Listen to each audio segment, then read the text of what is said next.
Hello, my name is Kathy, and today I'll be continuing the course for music theory. But before I do this, I wanted to let you know that because I have a great many videos now on many different topics, that I've decided to make several different video playlists so that it's easier to find videos of greatest interest. So please check out my playlist page. This course breaks itself up into three major parts. The first part is basic music theory. The second part is arranging music, and the third part is music composition. In this lesson, we will continue to learn about basic music theory. It sounds like a very technical idea, but basic harmonic analysis just means understanding how a chord is related to the key and to the other chords in a piece of music. You might ask yourself why it is useful to know how chords are related. First off, many standard musical forms, for example, at 12 bars blue, follows very specific chord progressions, which are often discussed in terms of harmonic relationships. Secondly, if you understand chord relationships, you can transpose any chord progression you know to any key that you like. If you are searching for chords to go with a particular melody in a particular key, it is very helpful to know what chords are most likely in that key and how they might be likely to progress from one to another. Also, it is important to note that improvisation requires an understanding of the chord progressions. Harmonic analysis is also necessary for anyone who wants to be able to compose reasonable chord progressions or to study and understand the music of the great composers.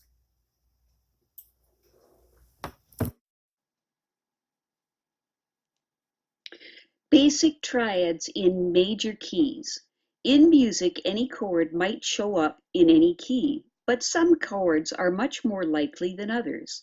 The most likely chords to show up in a key are the chords that use only the notes in the key, no accidentals.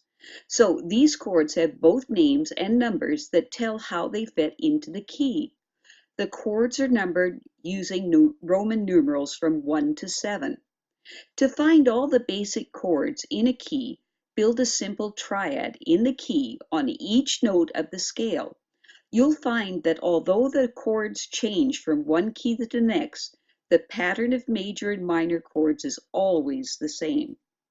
Write and name the chords in G major and in B flat major. Hint: determine the key signature first. Make certain that each chord begins on a note in the major scale and contains only the notes in the key signature. And I will supply the answers.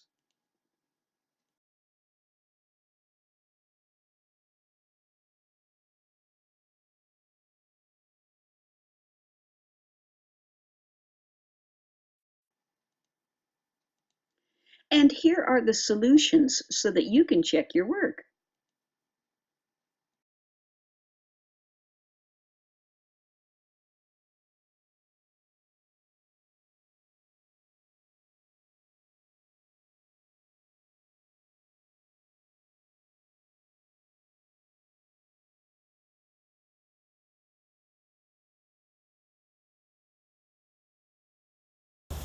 You can find all the basic triads that are possible in a key by building one triad in the key on each note of the scale or each scale degree.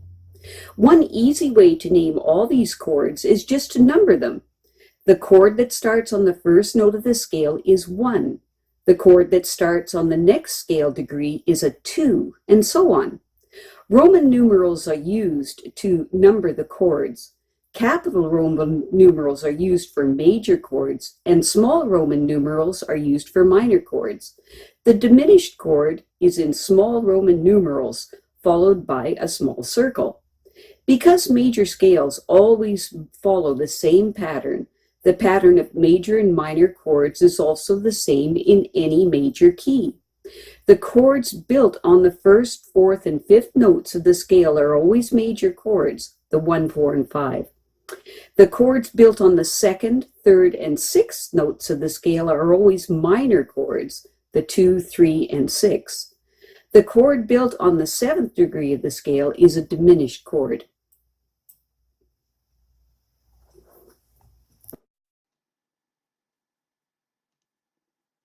A hierarchy of chords.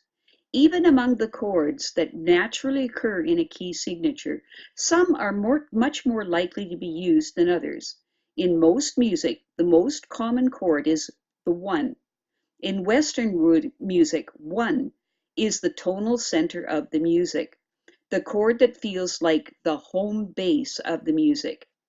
As the other two major chords in the key are 4 and 5, are also likely to be very common. In fact, the most common added note chord in most types of Western music is a 5 chord, the dominant chord, with a minor 7th added, a dominant 7th.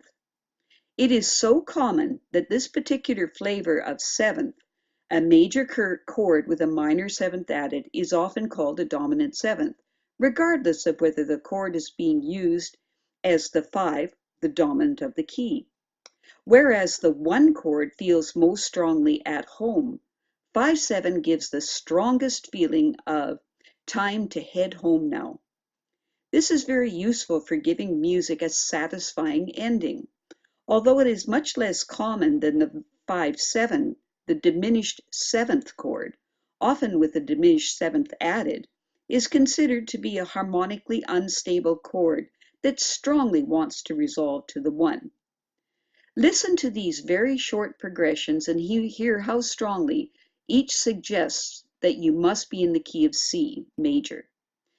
The C major chord, 1, the F chord to C chord, that's the 4/1, the G chord to the C chord, that's the 5/1, the G chord to the C chord, that's the 5/7/1, the B diminished 7th chord to the C chord.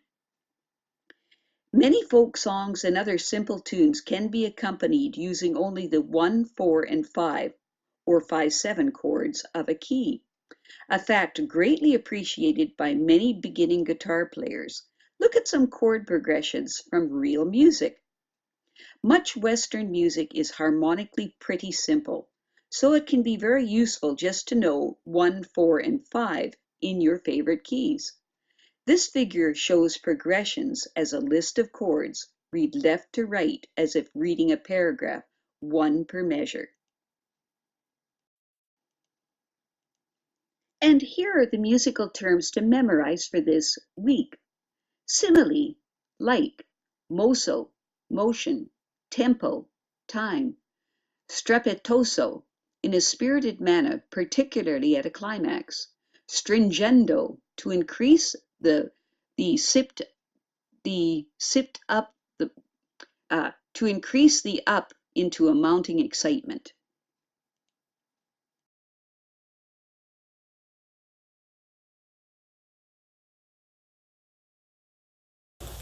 I have a great many videos now on many different topics, and so I've decided to make several different video playlists so that it's easier to find the videos of greatest interest. So please check out my playlist page.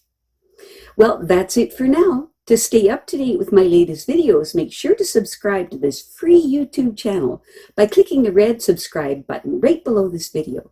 Take care.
Basic triads in major keys. In music, any chord might show up in any key.